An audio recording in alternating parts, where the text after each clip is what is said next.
46।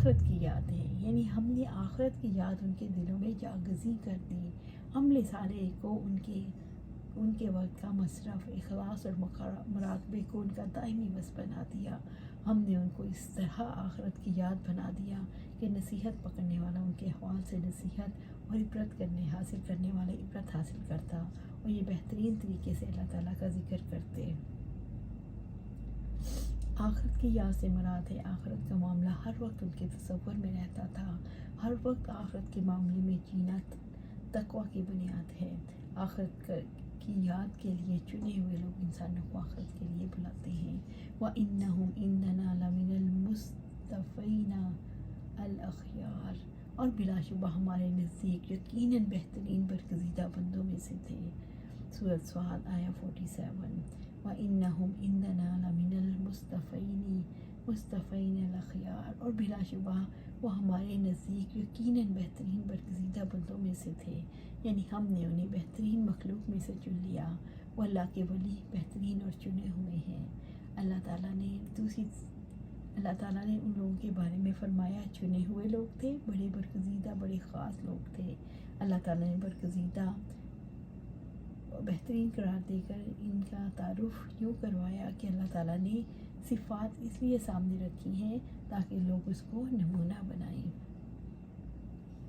وَأَذْكُرْ إِسْمَاعِيلَ وَالْيَسَعَ وَذَا الْكِفْلِ وَكُلٌّ مِّنَ الْأَخْيَارِ، اور اسماعیل اور یسع اور ذوالکفل کو یاد کرو، اور وہ سب بہترین لوگوں میں سے تھے. سورۃ صاد آیا 48. وَأَذْكُرْ إِسْمَاعِيلَ وَالْيَسَعَ وَذَا الْكِفْلِ، اور اسماعیل اور یاسع اور ذوالکفل کو یاد کرو. رب العزت نے نیک لوگوں کو یاد کرنے کا حکم دیا. اسماعیل علیہ السلام تو معروف ہیں اور ان کا ذکر قرآن میں بہت جگہ آیا ہے. الجسی سید الیاس علیہ السلام کے نائب اور خلیفہ تھے. ان کا سلسلہ نسب چوتھی پشت پر جا کر یوسف علیہ السلام سے جا ملتا ہے. بعد میں آپ کو نبوت بھی عطا ہوئی. آپ کا حلقہ تبلیغ شام کا علاقہ تھا، اور ذوالکفل ان کے خلیفہ کا لقب ہے، نام نہیں. اور ذوالکفل کا معنی صاحب نصیب ہے. آپ کا نام بشیر اور ایوب علیہ السلام کے بیٹے تھے. الجسی کے خلیفہ تھے، بعد میں نبی ہوئے. شام کا علاقہ ہی آپ کی تبلیغ کا مرکز رہا. امال کا شاہ وقت بنی اسرائیل کا سخت دشمن تھا. آپ نے اسے بنی اسرائیل کو آزاد کرایا، پھر بادشاہ بھی مسلمان ہو گیا اور حکومت آپ کے سپرد کی، جس کے نتیجے میں شام کے علاقے میں پھر ایک دفعہ اسلام خوب پھیلا. وَكُلُّ مِنَ الْأَخْيَارِ، اور وہ سب بہترین لوگوں میں سے تھے. رب العزت نے انبیاء کی مدح فرمائی کہ وہ بہترین اخلاق اور عمل صالح کے حامل چنے ہوئے نیک لوگ تھے. یعنی انبیاء کرام کو احسن طریقے سے یاد کیجئے اور بہترین طریقے سے ان کی مدح و ثنا کیجئے، کیونکہ یہ سب سے بہترین لوگ ہیں اور جن کو اللہ نے مخلوق میں سے چن لیا. ان کو کامل ترین احوال، بہترین اعمال اور اخلاق، قابل تعریف اوصاف اور درست خصائص کا حامل بنایا. ھذا ذکر وَإِنَّ لِلْمُتَّقِينَ لَحُسْنَ مَآب، اور یہ ایک نصیحت ہے اور یقیناً متقیوں کے لیے بہترین ٹھکانہ ہے. سورۃ صاد آیا 49. ھذا ذکر، یہ ایک نصیحت ہے، یعنی انبیاء اور مرسلین خوش نصیب ہستیاں ہیں. ان کے اوصاف کا تذکرہ نصیحت ہے. اس نصیحت کرنے والے قرآن کریم میں تاکہ ان کے احوال سے نصیحت حاصل کرنے والے نصیحت حاصل کریں، اقتداء کرنے والے ان کے اوصاف حمیدہ کی پیروی کے مشتاق ہو اور ان کی اوصاف ذکیہ اور ثناء حسن کی معرفت حاصل ہو، جن سے اللہ تعالیٰ نے ان کو سرفراز فرمایا. وَإِنَّ لِلْمُتَّقِينَ، اور یقیناً متقیوں کے لیے، یعنی تمام مومنین اور مومنات کے لیے جو تقویٰ کی صفت سے متصف ہیں، جو اللہ تعالیٰ سے ثواب کی امید رکھ کر اس کی اطاعت کرتے ہیں اور اس کے عذاب کے خوف سے اس کے نواہی سے رکتے ہیں. لحسن مآب، بہترین ٹھکانہ ہے،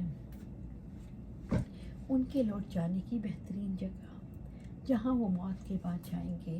وہاں ان کے لیے ایسی نعمتیں ہیں جنہیں نہ آنکھوں نے دیکھا، نہ کانوں نے سنا، نہ کسی کے حاشیہ خیال میں آئی. پرہیزگاروں کے لیے اللہ تعالیٰ کے ہاں اچھا مقام ہے. جنات عدن مفتحات لہم الابواب، ان ہمیشہ کے باغات ہیں جن کے دروازے ان کے لیے پورے کھلے ہوں گے. جنات عدن، ہمیشہ کے باغات ہیں ہمیشہ سرسبز و شاداب رہنے والے سدا بہار باغات، ادخلوا بسلام ذالک یوم الخلود، سورۃ کاف میں اللہ سبحانہ تعالیٰ فرماتے ہیں ان سے کہا جائے گا جنت میں سلامتی کے ساتھ داخل ہو جاؤ، یہی اپنی زندگی کا دن ہے۔ مفتحات لہم الابواب، جن کے دروازے ان کے لیے پورے کھلے ہوں گے، جن کے دروازے خوش نصیب لوگوں کے لیے کھلے ہیں، وہ جنت میں پہنچیں گے تو ان کے لیے دروازے کھل جائیں گے۔ اللہ سبحانہ تعالیٰ ہمیں بھی ان میں شامل فرما، یعنی اہل جنت بلا روک ٹوک اپنے اپنے گھروں میں آ جا سکیں گے۔ اور دروازوں کے کھلے ہونے یا رہنے کی 3 صورتیں ممکن ہے۔ ایک یہ کہ دروازے ہر وقت کھلے رہیں، دوسری یہ کہ دروازے بند ہوں مگر جب اہل جنت گزرنا چاہیں تو از خود کھل جائیں، اور تیسری یہ کہ جب اہل جنت گزرنا چاہیں تو فرشتے فوراً دروازہ کھول دیں۔ ابو ہریرہ رضی اللہ تعالیٰ عنہ بیان کرتے ہیں کہ آپ صلی اللہ علیہ وسلم نے فرمایا، جس شخص نے اللہ کے راستے میں ایک جوڑا کسی چیز کا خرچ کیا تو اسے جنت کے داروغہ بلائیں گے، جنت کے ہر دروازے کے داروغہ اپنی طرف بلائے گا، اے فلاں اس دروازے سے آؤ، اور جو مجاہد ہوا اسے جہاد کرنے کے دروازے سے بلایا جائے گا، جو صدقہ دینے والا ہوا تو اسے صدقہ کے دروازے سے بلایا جائے گا، اور جو روزے داروں میں سے ہوا تو اسے باب الریان سے پکارا جائے گا۔ ابو بکر رضی اللہ تعالیٰ عنہ بولے، آپ پر میرے ماں باپ قربان ہوں، اگر کوئی ان دروازوں میں سے کسی ایک دروازے سے بھی بلایا جائے تو کوئی حرج نہیں، بلکہ بڑی بات ہے، تاہم پھر بھی کیا کوئی ایسا آدمی بھی ہوگا جسے جنت کے تمام دروازوں سے بلایا جائے گا؟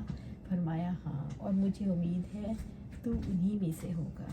سبحان اللہ، اللہ سبحانہ تعالیٰ ہمیں بھی ان میں شامل فرما۔ پرہیزگاروں کے لیے جنت کی 2 خصوصیات بیان کی گئیں، جنت عدن یعنی ہمیشہ کی جنت، اس کے دروازے کھلے ہیں، ان کے استقبال کے لیے جنت تیار ہے۔ اللہ سبحانہ تعالیٰ سے دعا ہے کہ ہمیں قرآن و سنت پر عمل کرنے کی توفیق دے اور ہمیں سیدھی راہ پر چلا اور چلاتے ہوئے ہمیں جنت